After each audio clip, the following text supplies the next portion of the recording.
स्वागतम। मैं संदीप दुबे आप सभी का हिंदी की कक्षा में स्वागत और अभिनंदन करता हूं। आइए रचना के आधार पर वाक्य रूपांतरण को समझते हैं। वाक्य दो या दो से अधिक शब्दों के सार्थक समूह को वाक्य कहते हैं। उदाहरण के लिए, मोहन पुस्तक पढ़ता है। यह एक वाक्य है क्योंकि इसका पूर्ण अर्थ निकलता है। अब वाक्य के अनिवार्य तत्वों को समझते हैं। वाक्य के अनिवार्य तत्व दो हैं। पहला उद्देश्य, दूसरा विधेय। उद्देश्य वाक्य का वह अंग है जिसके विषय में जो कुछ कहा जाए उसे उद्देश्य कहते हैं। विधेय वाक्य में उद्देश्य के बारे में जो कुछ कहा जाए उसे विधेय कहते हैं। उदाहरण, जवान देश की रक्षा करते हैं। इसमें जवान उद्देश्य होगा और विधेय देश की रक्षा करते हैं होगा। अब वाक्य के तीन भेद होते हैं रचना के आधार पर। पहला है साधारण या सरल वाक्य, दूसरा है संयुक्त वाक्य और तीसरा है मिश्र या मिश्रित वाक्य। अब आइए इसकी परिभाषा को समझते हैं। सरल वाक्य, साधारण या सरल वाक्य, जिन वाक्य में एक ही क्रिया होती है और एक कर्ता होता है वे साधारण वाक्य कहलाते हैं। दूसरे शब्दों में, जिन वाक्यों में केवल एक ही उद्देश्य और एक ही विधेय होता है उन्हें साधारण वाक्य या सरल वाक्य कहते हैं। जैसे, बिजली चमकती है, पानी बरसा। दो ये वाक्य अलग अलग सरल वाक्य हैं। जरूरी नहीं कि ये वाक्य छोटे हों, ये बड़े भी हो सकते हैं। इन वाक्यों में एक एक उद्देश्य अर्थात कर्ता और विधेय अर्थात क्रिया है, अतः ये सरल वाक्य हैं।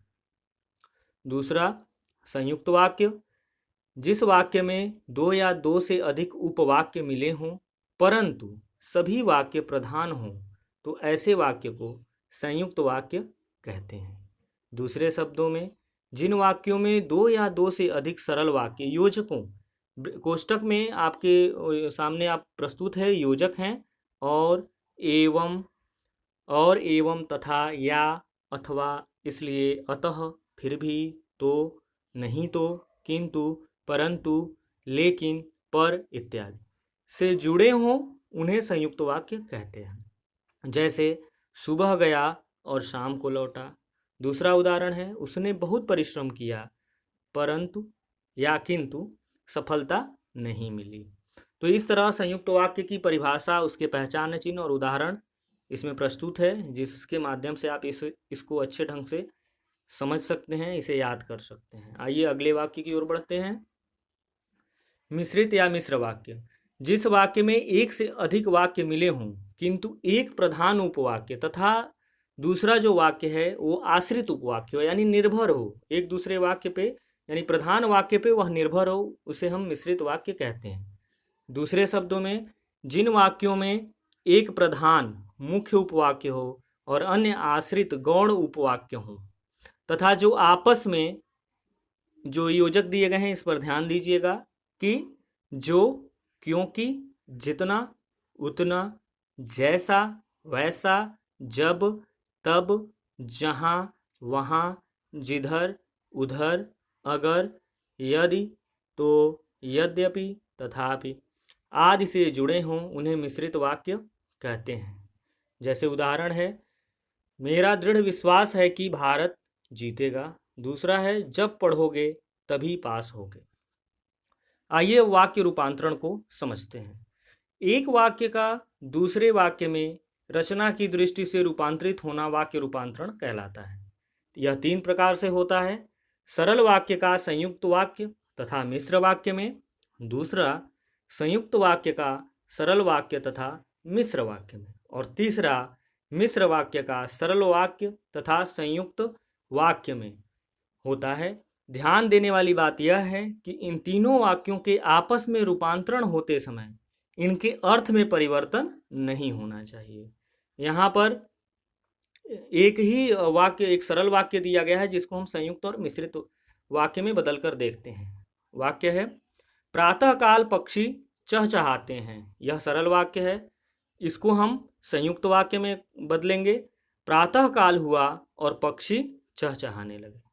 अब इसको मिश्र वाक्य में बदलेंगे, जब प्रातःकाल हुआ तब पक्षी चहचहाने लगे। अब कुछ उदाहरण प्रस्तुत हैं। जिसके माध्यम से आपको काफ़ी इसे समझने में आसानी होगी। सरल वाक्य को संयुक्त वाक्य में परिवर्तित किया गया है। पहला है राधा नाचती गाती है। संयुक्त वाक्य में राधा नाचती और गाती है। दूसरा उदाहरण मोहन हंसकर बोला। इसका संयुक्त वाक्य में होगा मोहन हंसा और बोला। तीसरा है तुम पढ़कर सो जाना। इसका संयुक्त वाक्य में बनेगा तुम पढ़ना और सो जाना। फिर अगला सरल वाक्य अंकित की कलम छूटकर गिर गई। संयुक्त वाक्य में अंकित की कलम छूटी और गिर गई। पांचवा उदाहरण बादल घिरते ही मोर नाचने लगा। संयुक्त वाक्य में बादल घिरे और मोर नाचने लगा। अब सरल से मिश्र वाक्य। सरल वाक्य वही है, राधा नाचती गाती है।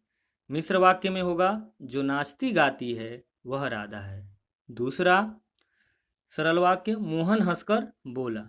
इसका मिश्र वाक्य होगा वह मोहन है जो हंसकर बोला। तीसरा सरल वाक्य तुम पढ़कर सो जाना। इसका मिश्र वाक्य होगा जब तुम पढ़ लोगे तब सो जाना। अगला उदाहरण सरल वाक्य अंकित की कलम छूटकर गिर गई। इसको मिश्र वाक्य में बदलेंगे जो कलम अंकित से छूटी वह गिर गई।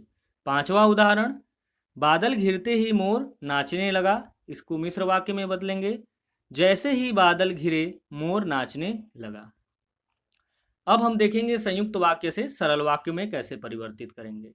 संयुक्त वाक्य है सभी लिख चुके हैं लेकिन सृजिता अभी तक लिख रही है। इसका सरल वाक्य होगा सभी के लिख चुकने पर भी सृजिता लिख रही है। दूसरा उदाहरण निधि रात भर पढ़ती है ताकि परीक्षा देने की तैयारी कर सके।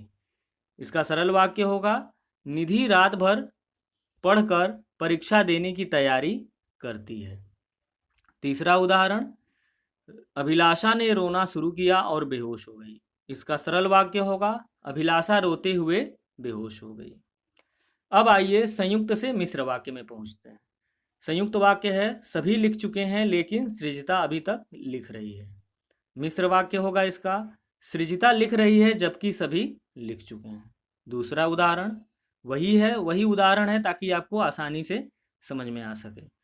संयुक्त वाक्य है निधि रात भर पढ़ती है ताकि परीक्षा देने की तैयारी कर सके। इसका मिश्र वाक्य होगा निधि इसलिए रात भर पढ़ती है क्योंकि वह परीक्षा देने की तैयारी करती है। तीसरा उदाहरण अभिलाषा ने रोना शुरू किया और बेहोश हो गई। मिश्र वाक्य में होगा जैसे ही अभिलाषा ने रोना शुरू किया वह बेहोश हो गई। अब देखते हैं मिश्र वाक्य से सरल वाक्य। मिश्र वाक्य है जब भी मैं विकास के घर गया मेरा आदर सत्कार हुआ। इसका सरल वाक्य होगा विकास के घर जाने पर मेरा आदर सत्कार हुआ। दूसरा उदाहरण विशाल ने जो मोबाइल खरीदा वह नया है। इसका सरल वाक्य होगा विशाल ने एक नया मोबाइल खरीदा है। तीसरा शिक्षक ने कहा कि सबको अपना गृह कार्य स्वयं करना है। इसका सरल वाक्य होगा शिक्षक ने सबको अपना गृह कार्य स्वयं करने को कहा है। अब आगे देखते हैं मिश्र वाक्य से संयुक्त वाक्य। मिश्र वाक्य वही है, हम इसको बस संयुक्त वाक्य में परिवर्तित करेंगे।